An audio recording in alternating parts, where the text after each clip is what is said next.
My sister brought a new date to every holiday dinner, and everyone thought she finally found the one. But when I looked closer at her latest man, I realized he wasn't a stranger. He was the man who destroyed my life. The snow was coming down hard, blurring the edges of the driveway as I pulled up to my parents' house.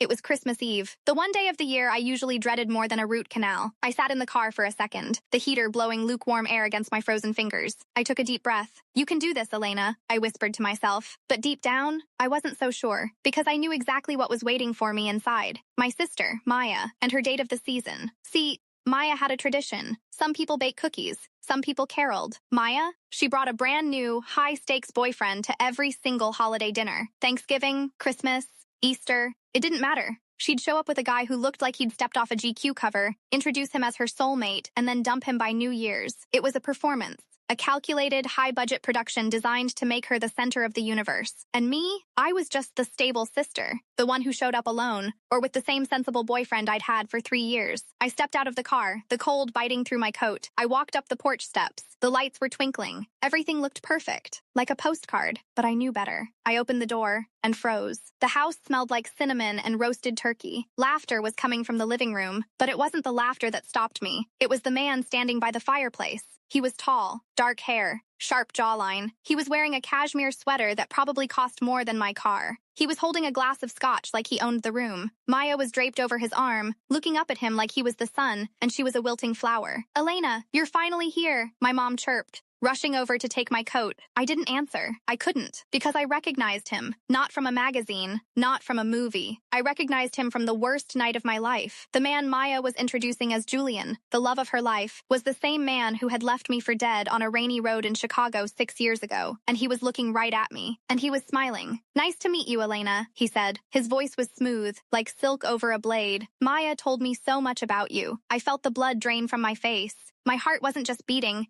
It was slamming against my ribs like it wanted to escape. "You," I choked out. Maya giggled, that high-pitched, brittle sound she made when she wanted attention. "I know, right? Isn't he amazing? He's a venture capitalist. He just moved here from the city." I looked at my parents. They were beaming. My dad was nodding along, impressed by the scotch, and the sweater, and the confidence. They had no idea. They didn't know that 6 years ago I wasn't at a work retreat in Chicago. I was in a hospital bed with 3 broken ribs and a shattered pelvis, because a drunk driver in a black Mercedes had pinned me against a brick wall and then sped off into the night. The police never caught him, but I never forgot his eyes, and those eyes were currently staring at me from across my mother's living room. I needed to scream. I needed to run, but I did neither. I walked over to the bar, poured myself a drink I didn't want, and looked Julian dead in the eye. "A venture capitalist," I said, my voice trembling, despite my best efforts. "That sounds lucrative. Does it involve a lot of traveling? Or perhaps driving?" Julian didn't blink. He just took a slow sip of his scotch. "A fair amount," he replied, "but I prefer to stay under the radar. I find that most people don't pay enough attention to the road." The room went cold. Or maybe it was just me. Maya didn't notice a thing. She was too busy adjusting her dress in the mirror. "Oh, Julian is so modest. He's actually a philanthropist. He donated a whole wing to the children's hospital back in the city." "How noble," I spat. My mother gave me a sharp look. "Elena, don't be rude. It's Christmas."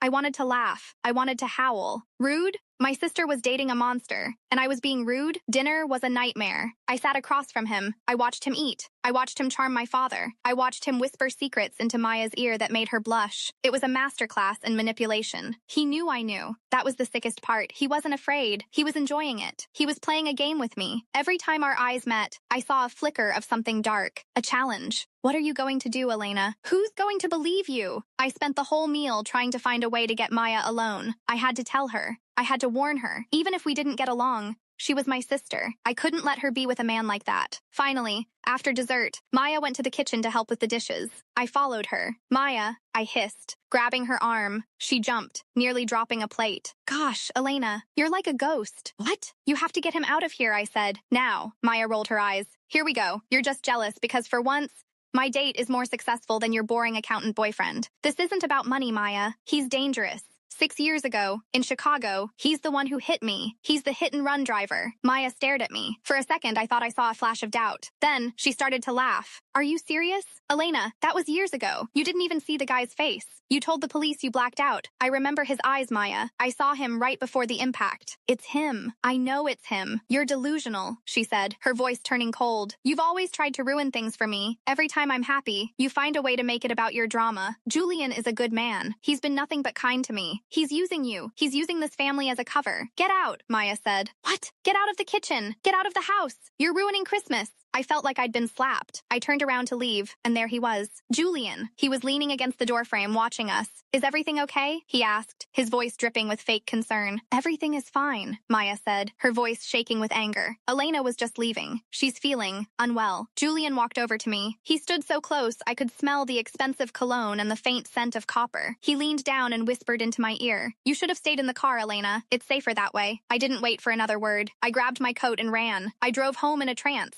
The snow was a white wall in front of me. I didn't go to sleep. I couldn't. I spent the whole night on my laptop, searching, digging. Julian Vance. Julian Vance, Chicago. Julian Vance accident, nothing. It was like he didn't exist before 3 years ago. I checked corporate records. I checked social media. Then, I found it. A small, archived article from a local paper in a suburb outside Chicago. Local businessman involved in fatal collision. Charges dropped due to lack of evidence. There was a photo. It was grainy, black and white, but it wasn't Julian. It was a woman who looked exactly like my mother. The room started to spin. I looked at the date, 7 years ago, 1 year before my accident. I kept reading. The woman in the photo was Margaret Vance, Julian's mother. She had killed a man, a father of 3, and she had walked away because the key witness, the only person who could place her behind the wheel, had suddenly disappeared. I felt a cold realization wash over me. Julian didn't hit me because he was drunk. He hit me because I was a witness. But I wasn't a witness to his mother's crime. I was a witness to his. Because Julian wasn't a venture capitalist. He was a fixer. He made problems go away for people with too much money and not enough conscience.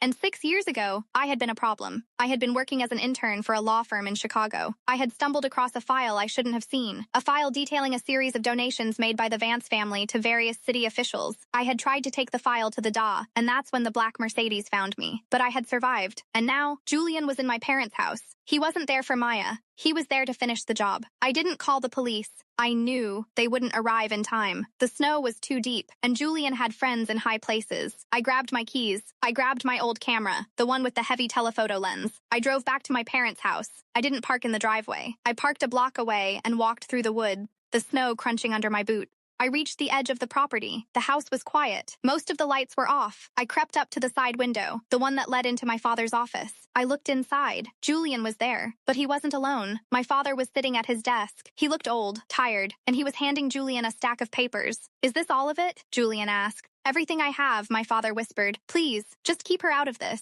You have my word, Julian said. As long as she stays quiet, she stays safe. I felt like my heart had stopped. My father was involved? I raised my camera. I focused the lens. Click. The sound was tiny, but in the silence of the night, it sounded like a gunshot. Julian froze. He turned toward the window. I didn't wait. I ran. I scrambled through the snow, my lungs burning. I could hear him behind me, the heavy thud of his boots. Elena, he shouted, stop. I reached my car. I fumbled with the keys. He was almost there. I jumped inside and slammed the lock. He reached the window just as I put the car in reverse. He smashed his fist against the glass. Give me the camera, Elena. I floored it. The tires spun on the ice, then caught. I surged backward, narrowly missing a tree. I didn't look back. I drove straight to the police station in the next town over. I didn't care about the snow. I didn't care about the Vance family. I walked into the station, soaking wet and shaking, and handed the sergeant my camera. I need to report a crime, I said. It took 3 months for the whole story to come out. Julian wasn't just a fixer. He was the head of a massive money laundering operation that spanned 3 states. And my father? He wasn't a villain. He was a victim. He had gotten into debt years ago, gambled away money that wasn't his.